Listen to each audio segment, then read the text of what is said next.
Her skal vi til at kigge på stabilitet af elementbyggeri.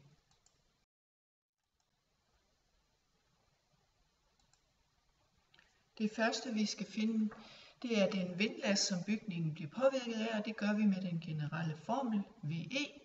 Og i den skal vi kende pikhastigheden, som siger noget om, hvor bygningen er placeret henne i landzonen. Den får vi ofte oplyst af ingeniøren. Samtidig med skal vi kende CPE, formfaktoren for det tryk og det sug, som bygningen bliver påvirket af. Når vi kigger på stabilitet, så er det vinden ind på facaden, samtidig med det sug, der er på modsatte side af bygningen, der vil vælte bygningen. I Eurocode'en bliver det kaldt henholdsvis D og E, og det kan man se herovre i skitsen. D, tryk ind på facade, og E, sug på den modsatte side. Når vi skal finde værdierne i Eurocode'en, skal vi først gå ind og finde forholdet mellem højden og dybden, altså bredden af bygningen. Er det 5, 1 eller mindre end 0,25? Og derefter går vi hen under D og E og finder det aktuelle tal. Og det er altid CPE 10, vi bruger, når vi arbejder med større. Her har vi så et eksempel på en stor bygning, som er 30 meter lang, 12 meter dyb bred og 9 meter høj. Og vi har fået oplyst fra ingeniøren, at vores pikhastighed hedder 0,60 kN per kvadratmeter. Så skal vi til at finde vindlasten, og det første vi skulle finde ud af, det var hvad forholdet mellem højden og dybden, altså bredden af bygningen er, og i det her tilfælde hedder det 0,75.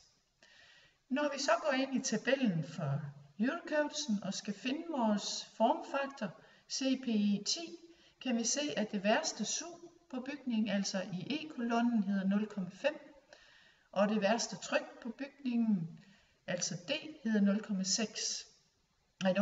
0,8, undskyld. Alt i alt bliver vores tryk-sug på bygningen så vores pikhastighed på de 0,60 gange med 0,8 plus 0,5, og alt i alt giver det 0,78 kN per kvadratmeter. Det tryk skal vi så have gjort regningsmæssigt, og det gør vi ud fra formlen, at vi har først vores tryk, som skal ganges med vores sikkerhedsfaktor for vind, og så skal det ganges med KFI1. KFI1 er en faktor, vi skal have på, når vi regner med store bygninger, hvis vi kigger på konsekvensklassen. Og når vi har store bygninger, så er konsekvensklassen CC3. Ved almindelige bygninger er konsekvensklassen CC2, og der vil tallet være 1, så der plejer vi tit at undlade den, men når det er store bygninger, bliver tallet 1,1. Og som vi kan se, skal vi have den med, når vi har dominerende variable laster, så er sikkerhedsfaktoren 1,5, og så skal den ganges med KFI. Altså, alt i alt bliver vores heroppe 0,78 gange med 1,5 gange med 1,1, og alt i alt får vi det til 1,29 kN per kvadratmeter. Alt i alt bliver den samlede vind på facaden så 1,29 gange de 30 meter gange de 9 meter høj. Så alt i alt har vi en samlet last på facaden, der hedder 358,30 kN. Vi ved så, at halvdelen af lasten går til fundamentet, og den anden halvdel går op i taget. Og vi vil gerne have at vide, hvor meget det er, der går i taget, fordi det er det, der kan vælte bygningen. Og alt i alt, det vil det sige, at den samlede last skal divideres med 2, så nu får vi 174,15 kN. I den her bygning har vi kun gavlene til at stabilisere for vind på facaden, men kun også have nogle stabiliserende skillevæg, men det har vi ikke her. Så det vil sige, at vores vind, der kommer op i taget, bliver delt i 2. Så til den ene gavl, som vi vil kigge videre på, får vi altså en last, der hedder 87,08 kN.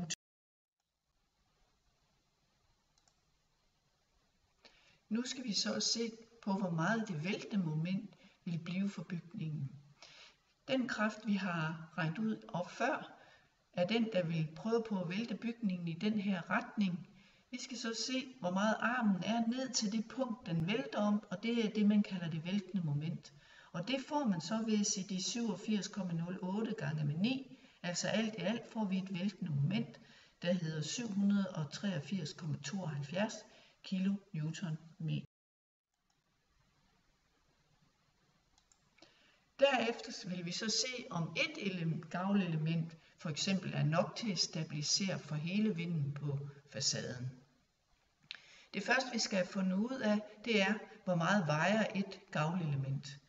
Og egenvægten kender vi fra vores beregninger tidligere af egenvægten.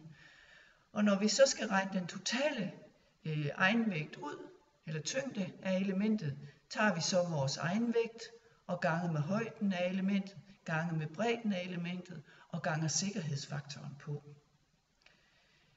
Vores egenvægt er de 5,83 kN per kvadratmeter, højden var 9, bredden var 3, og vores sikkerhedsfaktor er nu 0,9, fordi sikkerhedsfaktoren eller egenvægten er til gunst. Alt i alt får vi en tyngde af elementet på 141,67 kN. Så skal vi så have fundet det stabiliserende element. Tyngden af elementet vil altid virke i elementets tyngdepunkt, altså i midten af elementet.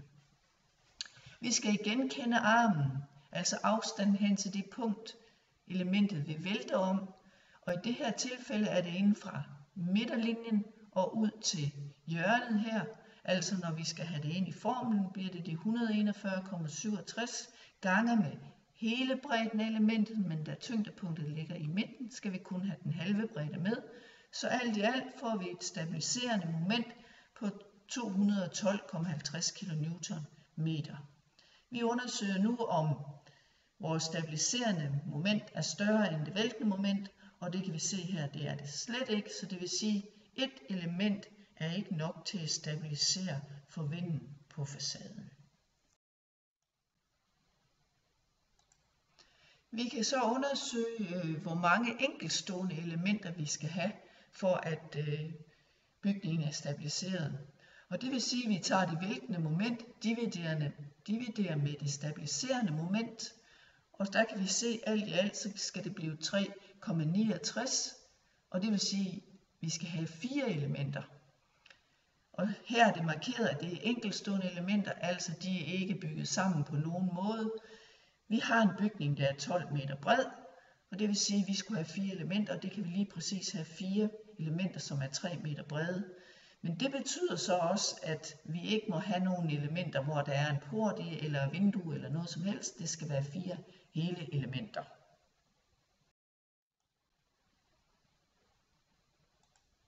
Det er jo ikke altid, man har en gavl opbygget af hele elementer. Ofte er der en port eller noget.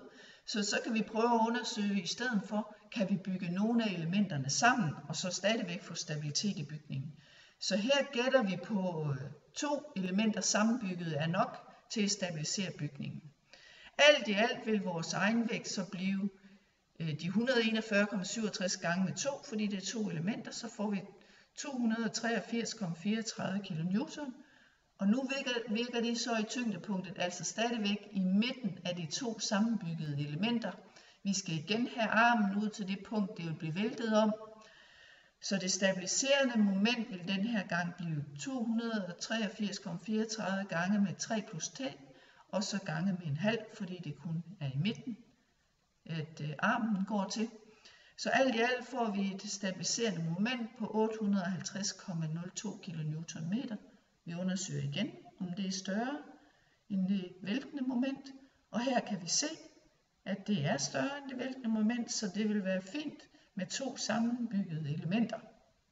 Det betyder så, at hvis vi bare har 2 sammenbyggede elementer, så kan resten af gavlen i princippet være bygget af glas.